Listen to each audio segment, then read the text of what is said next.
Relax, Jack. You're being dramatic. Melissa flicked a glance off her phone and walked past me like I was a chair. Stop hovering. It's smothering. So we're doing that now. I leaned on the counter. You go silent for days, sleep facing the wall, then call me dramatic when I ask what changed. Nothing changed, she said, opening the fridge. You're just needy lately. Needy. Got it. I watched her take the last yogurt and close the door without looking at me. If I'd known where this was headed, I'd have saved us both a month. She snorted. Save the speeches. If I'd known where it was headed, yeah, I would have moved a lot faster. The next night we had dinner at our neighbor's place, Jeff and Carla. Suburban patio, string lights, a plate of overseasoned chicken. 10 minutes in, Melissa had her show running. Carla poured wine. So, how's the new lift in the shop? Busy, I said. Booked out 2 weeks, finally hired a second tech. Melissa cut in before Carla could answer. Jack loves acting like he's running a race team, she said, waving her fork. It's brake pads and oil. Settle down. Jeff let out a weak laugh. Carla shot me a quick wince. I set the fork down. My clients think it's more than that. Because you tell them it is. Melissa, I tilted my head. You're at my table too. Pick a different hobby than me. See? She looked at Carla. He can't take a joke. Too many of your jokes land on my face. Jeff cleared his throat. Anyone try that new taco truck on Main? Great food, Melissa said. Jack, tell them how you burned the steak last week and almost cried. I didn't blink. Tell them how you didn't come home until midnight and called it errands. Carla froze, glass halfway up. Jeff scratched his neck. Okay, Carla said carefully. Who wants more salad? None for me, I said. I pushed back my chair. By the way, folks, quick heads up. I'm scaling back the couple circuit. No more double dates for a bit. Excuse me. Melissa frowned. You don't decide that alone. I just did. I stood. If it's a comedy show where I'm the bit, I'm out. Next time you want an audience, try the dog. He's easier. Carla's eyes widened. Jeff stared at his plate. Melissa laughed too loud. The fragile ego has logged on. Or the adult. I looked at Carla. Thanks for dinner. Rain check on the truck, Jeff? Text me. I left early, walked the 2 doors home, and sat on our front steps. I wasn't mad. I was done being amusing. She came in 20 minutes later, heels in her hand. You embarrassed me, she said. No, I said. You did that part. I just stopped clapping. You're pulling away because I teased you? Because teasing isn't what that was. I stood. Here's my new schedule. Monday through Friday, I'm at the shop till 6. After that, I'm in the gym or out with Mike. Saturday mornings are mine. If you want time, put it on the calendar like a grown-up. If you hit me with side commentary in public again, I'll leave again. No scene. Just gone. She stared like she'd never seen me before. You can't dictate. It's not a dictatorship. It's a boundary. You can engage like a partner, or you can enjoy your stage alone. She smirked. You're really serious. Write it down. She rolled her eyes, headed for the bedroom. Whatever, Jack. I slept like a rock. A week later, she pivoted. Morning coffee. She slid a plate of scrambled eggs toward me like an offering. I've been snippy, she said, soft voice, eyes big. Work's been a mess. I shouldn't take it out on you. I tasted the eggs. Good. Noted.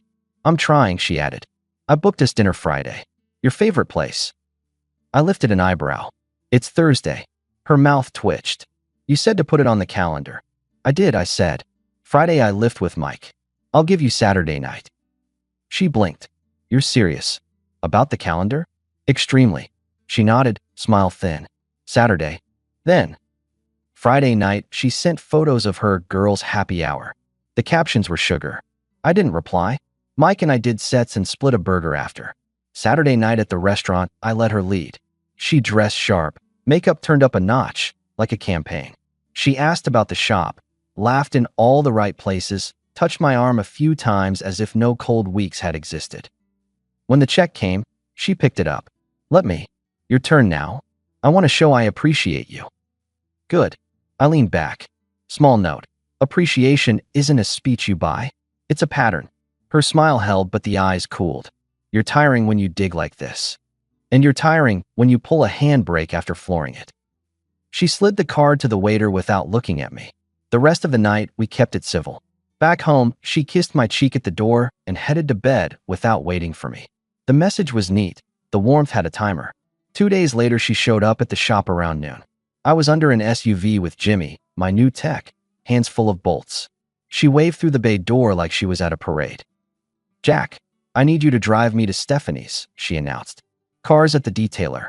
I slid out on the creeper, wiped my hands. "You can wait an hour. We're knee-deep." She checked her nails. "I need to be there by 1. It's noon now." "Call a ride. I prefer you. And I prefer finishing work when I'm working." She raised her chin. "You're my husband." Jimmy looked at the floor like it was interesting. 2 clients sat in the little waiting area. One elderly guy who comes in for tire rotations like clockwork, and a young mom with a stroller. Both pretending not to listen. So I made that my moment. "Folks," I said to them, friendly voice, "we're running about 30 minutes behind. Coffee's fresh in the pot. Bathrooms down the hall." The young mom smiled, relieved I wasn't about to explode. The old guy nodded. I turned to Melissa. "New rule," I said quietly. "No drop-ins at my shop unless it's an emergency that involves health or fire. Scheduling exists. Use it." "You're actually refusing?" Her tone was a dare. "Correct." She laughed, not nicely. "You're making me call a ride for a 15-minute drive?" "Yes." She stared for 3 long seconds, then huffed and left without a word. Jimmy exhaled. "Sorry, boss," he said. "Didn't want to get in the middle." "You weren't in the middle." I slid back under the SUV. "I just moved the middle." 2 hours later, I got a text. "Sorry, I was harsh. Lunch tonight? My treat." No jokes. I responded, "Sure." 7. Mid-turn. She was trying to reel it back in. Dinner was quiet. No digs. She asked about my shoulders from lifting. She brought me a new shaker bottle and said it made her think of me. It seemed sweet. I noted the pattern: warmth when she hits a wall, then distance as soon as she feels steady. That distance came back with interest. The late nights multiplied. She worked late, then checked on a friend, then lost track of time. Every time I asked, I got the same flat response. "You're reading into everything." That's because everything reads like a script. One Thursday, she got home after 1, shoes in her hand again, perfume loud enough to be a trail. I'd left a note on the counter hours earlier. "Saturday plans canceled. I'm fishing at dawn. Back Sunday." She found me on the couch, remote in hand. "You canceled on me?" she asked. I removed myself from an event that isn't a team sport anymore. "You're punishing me." "Nope. I'm choosing where I put my time. Saturday night isn't good for me." "I already told people we'd be there," she said. "Then go." She wrapped her arms across her chest. "You're impossible." "What changed your bedtime, Melissa?" I asked. She rolled her eyes. "Stop. You're not my father." "Good. Because if I were, I'd ask why you keep coming home like the clock doesn't apply." "I need space," she said. "You crowd me. Constant questions, constant needs. Space doesn't come at 1 in the morning, paid in silence." "I owe you nothing," she said, tossing her hair. "If you can't handle an independent woman, that's your issue. I can handle a partner. I won't entertain a ghost." She opened her mouth like she had a speech ready, then shut it. "You'll survive," she said, heading to the bedroom. I sat there, remote still in my hand, and made a decision that felt like putting a truck in gear. Next morning on my way to the shop, I called a guy Mike knew. Ron, private investigator, the kind who finds answers and keeps his sentences short. I gave him Melissa's full name, work schedule, the car make, the rhythms I'd watched. "I'm not looking to stir," I told him. "I want facts." He didn't promise timelines. He promised the truth. While I waited, I saw an attorney, Dana. Calm, direct, exactly my speed. I laid out the coldness, the distance, the late nights. I didn't paint myself noble. I told her what I had done and what I was done doing. "When you get confirmation," she said, "you keep your mouth shut. No blow-ups. No accusations. Let me file. You keep routine. You document. You stay sleeping in the same house. You do not telegraph." "I can play boring. Play steal," she said. A week later, Ron sent me a set of time-stamped photos that didn't require commentary.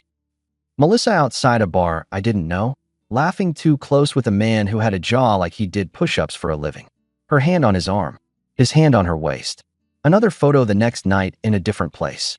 A third, same man, same closeness, same "we know what we're doing" posture. Ron followed them to a complex across town.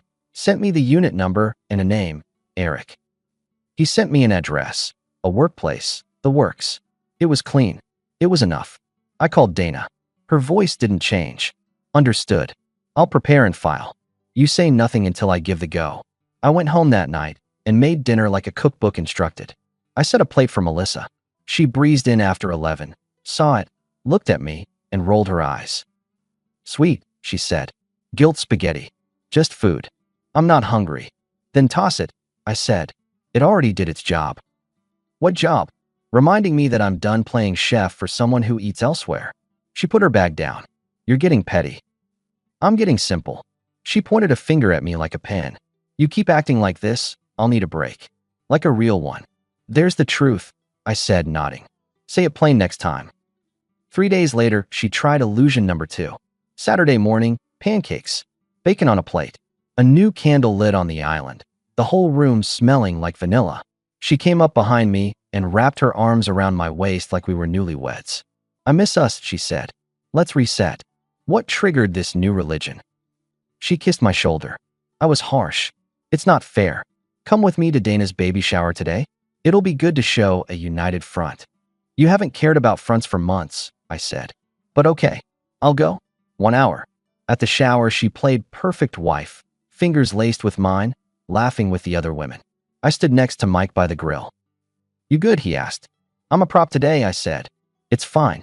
I can stand still. You look like you want to flip the table. Not my style. Melissa floated over once to adjust my collar like a director. Smile, she whispered. Like this. I flashed a pleasant nothing. You want the teeth or just the cheeks? She pinched my arm gently, then walked away. An hour later, I told her my time was up and left. That night, she went for coffee and never came back before midnight. Kill turn was already done. The decision hardened in me like concrete setting. Dana texted, we're close. Days, not weeks. Monday morning, Melissa pulled the pin she'd been polishing. I need a break, she said at breakfast. Voice light as she clicked through her phone. Space. A change of scenery. I'm going to the coast with the girls next week. 7 days. I already looked at flights. Do that, I said. You're not going to argue? Why would I argue with a plan that gives you exactly what you keep saying you need? She looked up, eyes narrowed. You're being agreeable. I'm learning, I said. You say you need ocean air? Go breathe it. She studied me. There's something off about you. Clarity, I said. It looks strange at first. She bought a suitcase with tiny gold wheels. She left little stacks of beach clothes on the guest bed. She made a show of it like a teenager packing for summer camp. I smiled when appropriate, nodded when necessary, and went to the gym a lot. The night before her trip, she tried gentle again. Want to watch a movie? She asked, sitting close on the couch for the first time in a month. I can make popcorn. I'm turned in early, I said. Have a good flight. She frowned. You're really not going to make this hard? Nope. Okay, she said slowly. Okay. The morning she left, I dropped her at the airport, loaded her suitcase, kissed her forehead like a friend. Enjoy space, I said. You too, she said, suspicious and amused at once. I drove straight from the airport to my own. Dana's last message the day prior. 2 weeks. That's what she needed. 2 weeks gave me room to breathe, to get completely off the stage. I booked a single ticket to Miami for 14 days, texted Mike my plans, and flew out that evening with a small bag and a cleaner mind than I'd had in months. Miami isn't complicated. Sunday wide sidewalks. People who don't care about your story unless you choose to tell it. I did my version of a detox, ran on the boardwalk at sunrise, ate food with too much lime, slept like a human being. Day 3, at a cafe with outdoor tables and a painfully competent cappuccino, I met Brooke. She was reading something with a lot of footnotes and underlining. We made eye contact because the barista mixed up our drinks. She laughed. Are you the guy who ordered the very serious double? I'm the guy who ordered a basic coffee and got this dissertation. It looks like it could file taxes, she said, sliding mine across. Here, return to sender. We talked. Easy. She had a job in design, a mind that felt sharp, and a laugh that hit the right notes. She didn't press for details, so I gave the outline. Things at home are ice. I didn't cause it, and I'm not fixing it alone. I'm here to remind myself I'm a person. That's a healthy sentence, she said.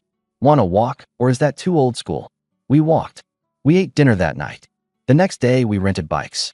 We didn't pretend to be more than two adults who liked talking and who made each other feel normal. After a few days, we looked like a couple from the outside. Easy banter, shared table, inside jokes. I told her the longer version of my home mess.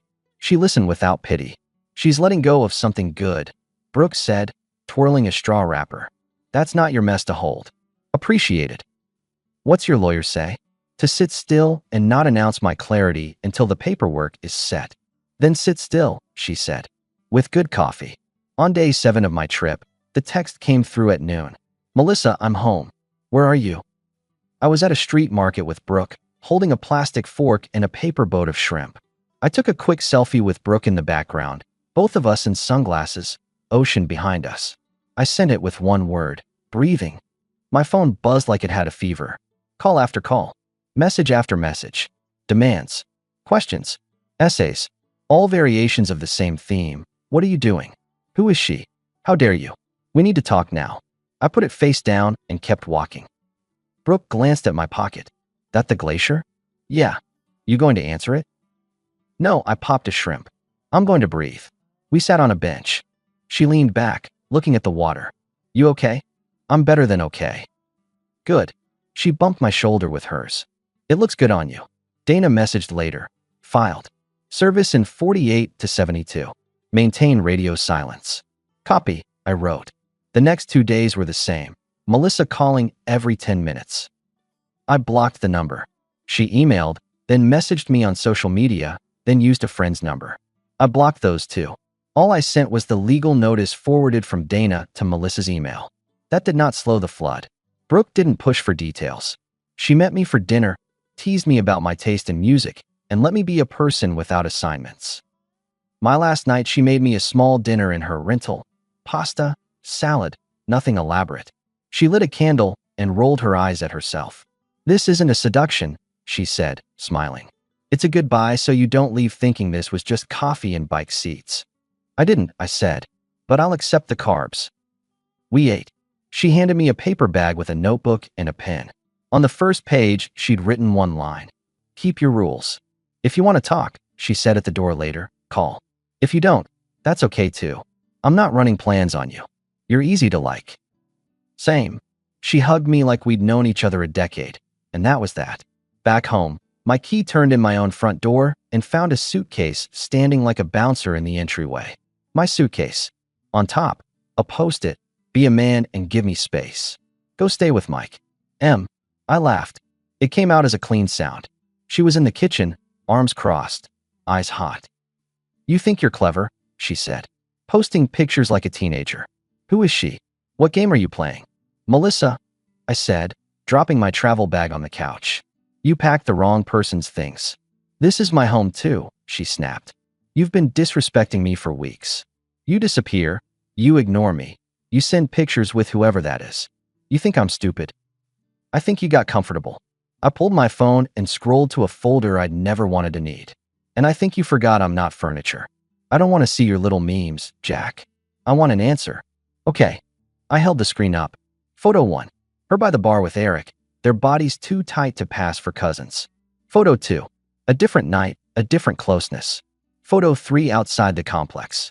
Ron's notes were crisp at the bottom. Times, dates, addresses. She went very still, like the power went out. Her face dropped whatever expression she was rehearsing. That's not. She started, then stopped. She looked at the floor. Back at the photo. At me. Where did you? That's not the relevant question. I can explain, she said, the words mechanical. You can't. She swallowed. You've been cold, Jack. You've been distant. You pushed me away. You made me feel like nothing. No, I held up a finger. We're not doing a thesis. We're finishing a lease. She blinked fast. Listen to me. 60 minutes, I said. Take what's yours and what you can carry. Your login to the joint account is disabled. Your car stays, your name's on it. This house is mine. If you need a moving truck for the rest, schedule it with Dana through email. I want a time on the calendar, and I'll have someone here to watch. You will not be here without a set window. You can't kick me out of my own home, she said, voice rising. It's not your home, I said calmly. And I'm not kicking. I'm choosing who lives in my house. That person is not you. You're cruel. I'm collected. I have nowhere to go tonight. You have parents, friends, a guy with a jawline and an address. Her face flushed. Don't talk about him. I just did. She took a breath, tried to tilt the table one more time. You're throwing away years. Years ended when respect left. I'm just catching the bus. She stared at me for a long 10 seconds. It wasn't anger anymore. It was calculation, dying on arrival. If you leave now, you'll regret it, she said, a last thin thread. I won't. She grabbed a suitcase from the hallway closet and started stuffing clothes. No neat folds. No careful stacks. She took random items off shelves like she wanted to hurt the shelves. I didn't flinch. I opened the front door at the 58-minute mark. She walked out at the 59, dragging the little gold wheels that scraped the threshold. The door shut behind her with a clean clap. I texted Brooke later. Back. It's done. She replied, proud of you. How do you feel? Like I can't hear again. Eat something and sleep, she wrote. Then start living. For the record, I did eat. I slept on my own bed like it belonged to me because it did. The next morning, I moved her things from the closet to labeled boxes. I scheduled a time with Dana for pickup and forwarded it to Melissa. No extra words. No notes. Melissa's calls tapered once the paperwork she received spelled out what she wasn't getting. We'd kept finances careful. My shop, my house from before the marriage, separate lines. Dana's plan was clean. The split finalized in a month. Melissa moved back to her parents' town 2 states away. I heard through a mutual that she was piecing together a new start and rotated through short leases while she looked for something stable. I didn't cheer. I didn't gloat. I just made coffee and went to the gym. Brooke and I talked every day. Not performative, just normal. Some days were 2 minutes. Some days were an hour. She sent me a photo of a sunburn she got because she refused sunscreen out of principle. I told her that was a poor principle. She told me to mind my own shoulder. 6 months later, I came home from a late shift at the shop and found a suitcase by my door. Not mine this time. Brooke was on the porch step, hair wind-tangled, smile nervous for the first time I'd seen. I flew in, she said, holding up a hand like a ticket. I know, dramatic. I was on a project, and the whole time I kept thinking I was explaining color palettes to someone who wasn't you. That's a strangely specific romance speech. She laughed. I'm not good at speeches. I'm good at knowing when I'm done pretending I'm casual. I want to build something with someone who knows how to keep rules and keep kindness. I want that someone to be you. I leaned on the door jamb. Took you long enough. You sure? She asked. Not coy. Just making sure the ground was level. I've been sure since the notebook, I said. She exhaled, relief like an unrolled fist. She stepped forward and hugged me. Same old ease, no big show. We carried her bag in. I made her tea. We talked through logistics like adults. She had a lease to end and a job that could move. I had a life rooted here and space for more. We didn't rush a ceremony, but we didn't drift either. When we did it, it was simple. Backyard, friends, Mike making a toast that for once didn't roast me, Carla dropping off a casserole and hugging Brooke like she'd known her forever. No speeches about destiny. Just 2 people who had learned to keep things clean. My house looks different now. Not because of new furniture, because of how it feels to walk in and not check the clock. My shop runs tighter than ever. Jimmy's a manager already. I sleep well. I lift heavier. I bought a used truck I'd wanted for years and didn't ask permission. The spare room is an office with Brooke's sketches pinned on a cork board and my notes in the margins, and we argue about lamp placement like it's high art. Sometimes I think about the last year and how quiet the end actually was for me. No shouting. No slamming. Just the door closing at 59 minutes and a man deciding he wouldn't be the joke anymore. If there's a lesson, it's not complicated. When the jokes don't stop, stand up and stop being the audience. When someone thinks your life is their prop closet, lock the door and keep your props. When you hear the word space, don't beg for a chair, go find a beach and breathe. The last message Melissa sent months ago, before I blocked the final thread, was 3 words. We made mistakes. She meant both of us.